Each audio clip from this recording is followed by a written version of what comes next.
everyone, welcome back to my channel. In this video we are going to talking about the miscellaneous disorders of the nasal cavity. So first is the choanal atresia. It is the persistence of the bucconasal membrane, may be unilateral or bilateral, may be complete or incomplete, bony, that is 30%, membranous or mixed, which is most common. The bilateral atresia present with the respiratory obstruction as infants are nose breather for 4 to 5 months. The diagnosis is confirmed by the passing catheter from the nose to pharynx. If the tube gets stuck, then it is bilateral choanal atresia. The management includes the emergency management, McGovern's technique, where a feeding nipple with a large hole insert into the infant's mouth. The baby can breathe through it. The definitive management includes the correction of the atresia by the transnasal and transpalatal approach. Now the CSF rhinorrhea, which is the leakage of the CSF into the nose.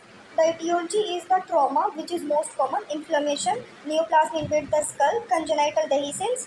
Most common sites are the lateral lamella of the cribriform plate, roof of the ethmoid air cells, frontal sinus. The CSF leaks from the anterior cranial fossa to the nose, from the middle cranial fossa to the nose, through the sphenoidal sinus, temporal bone fracture. So these are the sites for the leakage. A is the frontal sinus, B is the ethmoidal sinus, C is the sphenoid sinus, and D is the eustachian tube, temporal bone fracture. Now the diagnosis. First is the clinical diagnosis. The reservoir sign present, which is the clear watery discharge from the nose on bending head or the straining which collect into the sphenoid. Nasal discharge because the mucosa content stiffens on the handkerchief. The double target sign, center red spot, periphery lighter. After the head trauma, CSF rhinorrhea mixed with the blood shows the vein collect on the filter paper. Now the laboratory test, beta-2 transferrin and beta-3 protein found in the CSF. Localization of the site by the HRCT, CT cysternogram.